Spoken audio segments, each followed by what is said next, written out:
Hi everyone, I'm Kyle Bechet, and this is the AAF Exchange, a podcast from the American Action Forum, where experts provide clear, data-driven insights into today's economic and domestic policy issues. Welcome, and thank you for tuning in. On this episode of the AAF Exchange, back to work, the September and economic fiscal update. Joining us to discuss all this is AAF President Douglas Holtz-Eakin. Doug, thanks for joining us. It is always a pleasure. Welcome to September. Yeah, it's been a few weeks for both of us. I mean, vacation season is behind us, and it's now the mad dash to the end of the year. Do you call that a vacation? Never mind. Well, you're off traveling the world, and I'm just, the vacation for me was you weren't around, so it's been a lot of fun. Yeah, we'll edit that out. Anyways, what's been on your mind? Well, currently I'm enraged by Secretary of Treasury Scott Bessent, who took to X, formerly known as Twitter, and made the assertion that it looked like tariff revenues could be $300 billion, and if so, this would raise GDP by 1% and maybe growth as much as 5%. Now, that is by ordinary standards gibberish, and I have tried to decipher what they could possibly mean by this, and there's sort of two things to say about it. Number one, $300 billion is about 10% of imports, and so imports are about 10% of GDP. So that's about 1% of GDP. And if you just do the old accounting identity, that GDP is consumption plus investment plus exports minus imports, then reducing M by 1% would raise GDP by 1%. So that's I guess as close to the logic you can get, except it makes no sense, because if you import a T-shirt for $1, that's $1 reduction, and then you consume it for $1, it's $1 in consumption, and because it wasn't produced here, it doesn't contribute to GDP, and that's exactly the answer you should get. So this is just nonsense. I blame Peter Navarro for all of it. He convinced the president of this in his first term, and they've been making the same mistake repeatedly. The other problem with it, and this is a problem that I always have with businessmen who become policymakers, we'll have 5% GDP growth. Okay. Right now, labor force employment's been growing at a little over 0.5%.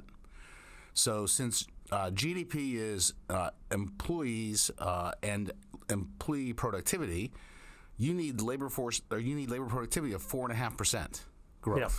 We're not going to have that, and so it is a disservice to use your position to just foist implausible numbers on people. I mean, he's a powerful administration official. He's the Secretary of the Treasury.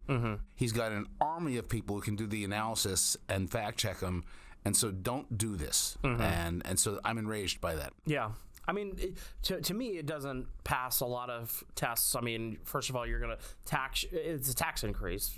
I mean, famous for raising GDP growth. Right. Famously good at raising. I mean, I'm not an economics major, but I at least got that point. Yeah.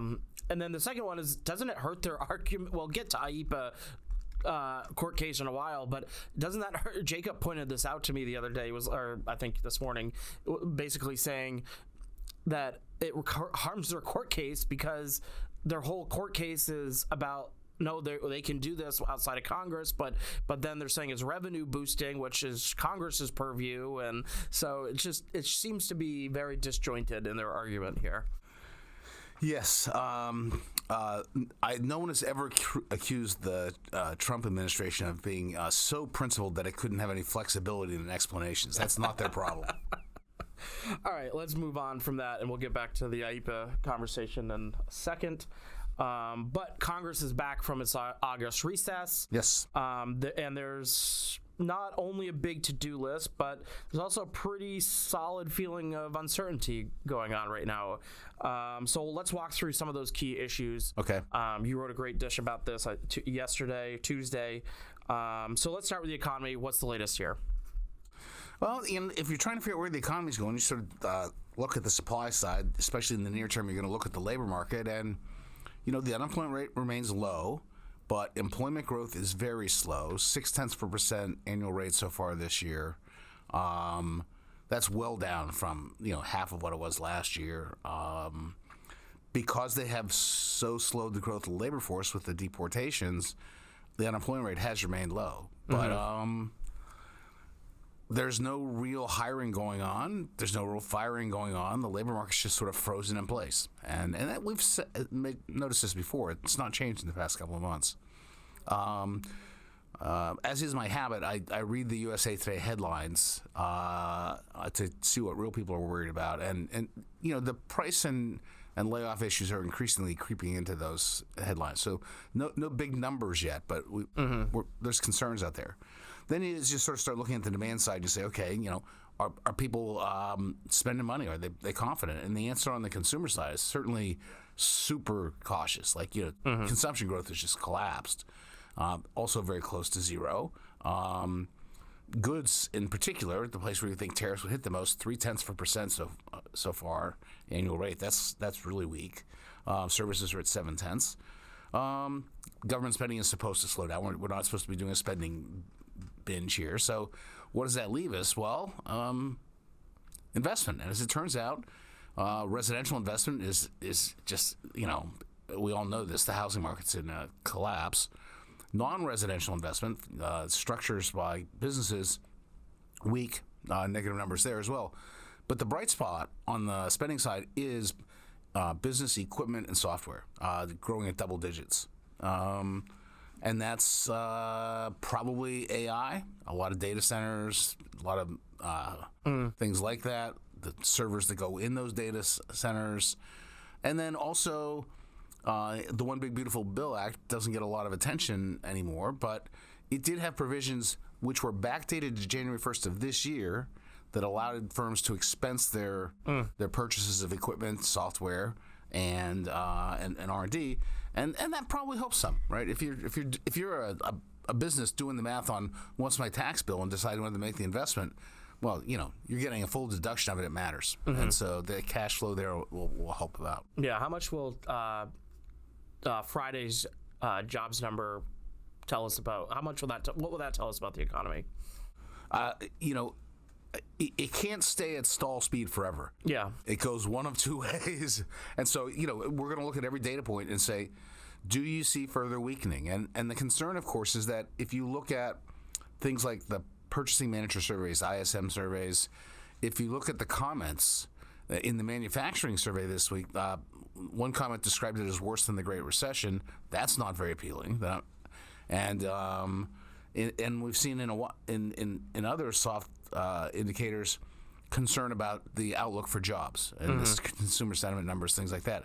So I think the risk is more to the downside. Yeah. And at some point it may crack, and you'll have a bad jobs report. Yeah, I mean, earlier in the year, I think you said, I think you predicted that we'll probably have a recession in the next I few certainly quarters. did think that. We'll come back to the tariffs if you want, but I mean, a big part of that thinking was the tariffs were 100% real and going to happen at the levels they announced. That was, in my view, a guaranteed recession. Yeah. It hasn't played out exactly that way. We've seen all these delays and stuff like that, so we'll see now. But I'm worried about the outlook. There's no question about it. Yeah. All right, we'll put a pin in the tariff talk. But, the Fed takes the center stage in all of this, Yes. right, with the economy and what's to come. So what should we expect with that from them? Well, I think everyone has now gotten the message. They're signaling a cut at the September 16th, 17th meeting. 25 basis points, probably not anything dramatic. They're doing that because the labor market is at a standstill. They have a dual employment and inflation mandate, and so the employment mandates come into play. They're, I think, worried about it softening. That's a legitimate worry. But simultaneously, they have to be worried about not having inflation back to the 2% target. The fact is it's creeping up, not going down. So they're giving up to some extent on that. And it's tough being the Fed, right? You got to pick between the mandates at this point.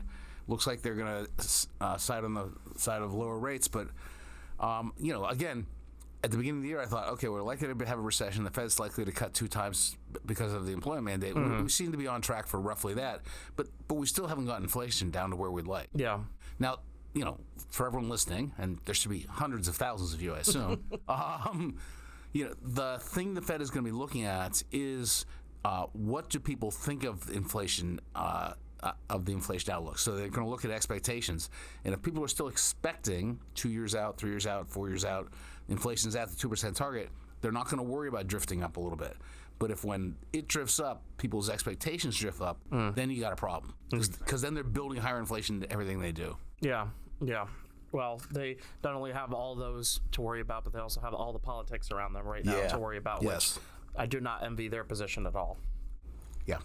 All right. So, how about the Congress? Obviously, has a lot to do. Has a lot in the fiscal and side of things, and then the administration on the regulatory side. So, how about fiscal and regulatory policy? Well, we can do the regulatory policy. I think it's the easiest because we know so little about what's actually going on. I mean, this administration has yet to release a unified agenda, which is just a list of the things they say they're going to do on the regulatory front. So the great deregulators are keeping a secret what they're up to. If you look at what they've actually done, it's precious little, but lots of promises. They have proposed a lot of rules, which, if finalized, would reduce the regulatory burden by hundreds of billions of dollars. So that's a big promise yet to be fulfilled. So that's on the regulatory front, say put TBD and keep checking. On the fiscal front, they're not dealing with any of the big fiscal issues that I worry so much about: the debt, the trajectory of the deficit, the sustainability of Social Security, Medicare. All those are just too big to take on. They're worried about things like funding the government, and it looks to me like they're not going to get there on funding the government. I mean, they're far apart in the House and the Senate. They're way behind schedule in both. And in those circumstances, how do you broker a deal quickly? The White House does it. And this White House has shown no interest in getting a deal and funding the government because it lobbed this $5 billion rescission of foreign aid into the mix. Most people think that that's unlawful. It's certainly against norms. That's not going to help seal a bipartisan deal. It's just not.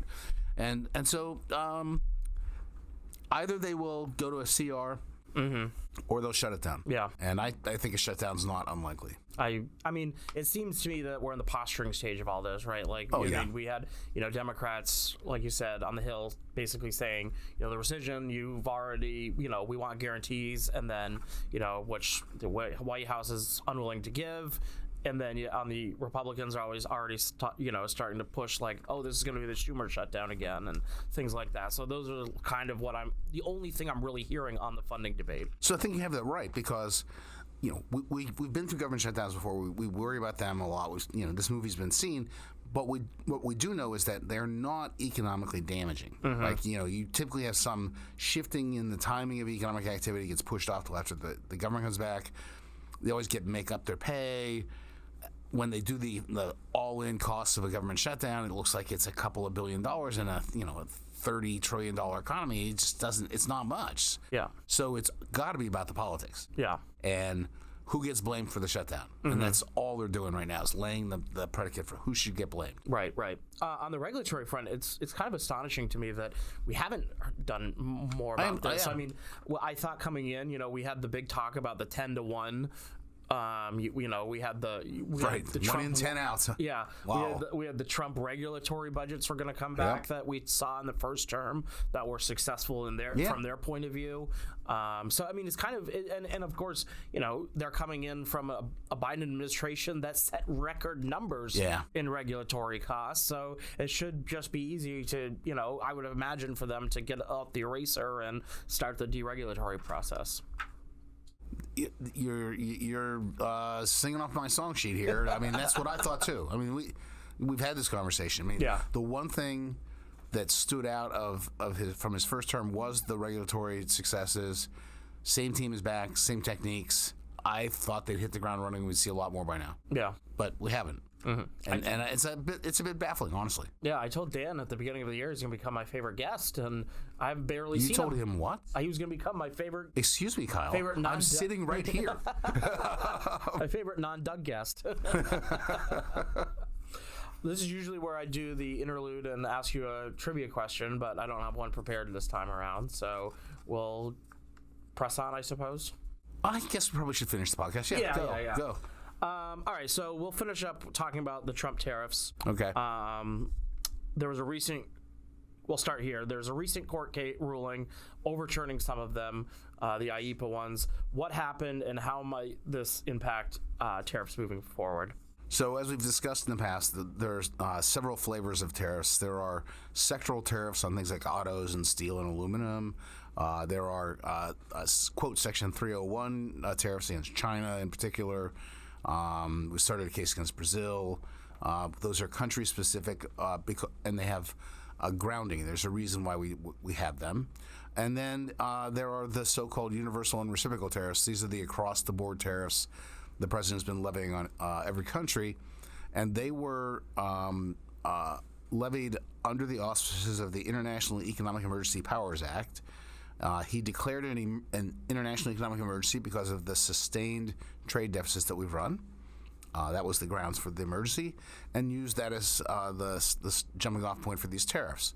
And a court ruled that they got sued, and a court ruled that this exceeded his authorities under IEEPA, the International Economic Powers Act, in particular because IEEPA says that he could regulate international trade, and regulate is not typically confused with taxing or having a tariff.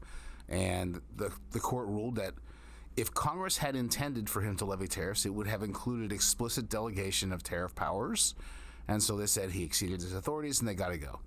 What we got last Friday was the Court of Appeals upheld that, and there was supposed to be some suspense about this. That was me thinking, where the administration might even think about not appealing that decision to the Supreme Court, because they wouldn't want to lose a case like that at the Supreme Court, be a blow to their plans, things like that. But they turned around and quickly asked for the Supreme Court to do an expedited review and come to a decision on it. So that's where they're going. We'll see how that plays out.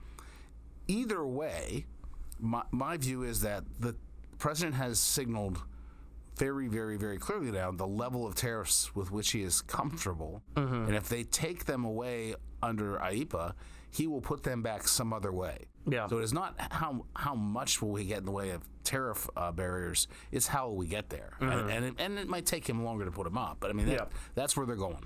Yeah, it seems likely that is the case. But just before we start talking about, what they could look like in the future, what about the things that have already happened in the past? So I'm talking about, what could this mean for the trade agreements already in place, the so-called trade agreements already in place, and what about businesses that already paid those tariffs? So the administration is claiming all sorts of disasters will befall us if the tariffs are struck down. The trade agreements that have been negotiated relied on the tariffs; they'll fall apart. We'll be a third world nation. Literally, they said that. The United States will never be the same. Blah blah blah. I don't buy any of that. These trade agreements, we've had this conversation before as well, are paper thin. They're often poorly even fleshed out. There are two or three we bothered to write down. The Europeans, because Brussels is notorious nudniks, write everything down, and they did all the work on that. And so you have to renegotiate them, maybe. Fine, you have to renegotiate them. I doubt it's even going to be that. These are largely agreements between executives, and they have no legal standing anyway. The Senate's not ratified them, so I don't view that as a big deal. I mean, these are paper thin. They're paper thin. They'll stay that way. So now the money already paid. All the money has been paid by American households and firms. They would have to ask to get it back. They'd have to provide proof of payment, ask for it back, and then they could get it back. I can imagine a lot of small businesses wanting their money back, and I would encourage them to get it. I can imagine some pretty high-profile businesses hesitating to ask for their money back and getting on the wrong side of the administration. So that will be interesting. I don't know how each company will come to that. Yeah, that'll be interesting. So, all right, finally, what about what impact, if any, might this have on the economy or monetary policy going forward? So the question has always been, okay, we have tariffs at levels not seen in 100 years. they do two things. They are a tax that takes away purchasing power and hurts growth in the economy, and they are a cost which has to be covered and pushes up price levels and has a near-term inflationary impact. How big is that going to be, and when are we going to see it? And all of this pushes off the day when you're sure that those tariffs are there, and so you're sure you have to cover the cost and raise your prices, and people are sure they're not going to have the money for something else, and so they keep spending. So all of this just sort of mutes the impact of those tariffs. It's going to if they're found to be legal or if they're instituted another way, that impact will happen eventually. But it's all been dragged out and muted, and you haven't seen as much as we thought we would. Interesting. Well, that's I think a good reset for us as we start September and get ready for Congress and the mad dash to the end of the year. Yeah. We'll have to continue watching the CR fights, see if regulations pick up at all, deregulation picks up at all. But Doug, thanks for coming on and breaking that down for us. Before you go, we have to at least mention that football is back. Yes. We are both sports fanatics. Yes, and there are a lot of real potential contenders this year, and they're the Patriots. I knew you were going to find a way to get that jab in there. But I can't wait to see the 500 Steelers yet again. Oh, wait. No, the highlight, let's face it, we're going to get to see the Steelers and the Jets open the season having traded... That's true. Having traded terrible quarterbacks. Yeah. Fantastic. Well, I'm excited that just football's back in general, and I have some outlet other than... working here in politics to make me angry. Yeah, but we were reminded by North Carolina TCU that not all games are football. Yes, that was a welcome to college football kind of moment for Bill Belichick. UNC has not lost a non-conference game by that much since he was in middle school. That's a long time. Ouch. It's a long time. All right, Doug, thanks for joining us, and we'll see you next time. I hope you enjoyed this conversation. Tune back in for our next episode, where our experts will provide clear, data-driven insights into today's economic and domestic issues. I'd also encourage you to check out any of the links in our show notes, and also follow us on social media to learn more about AAF. Don't forget to subscribe on iTunes, Spotify, or Google Play.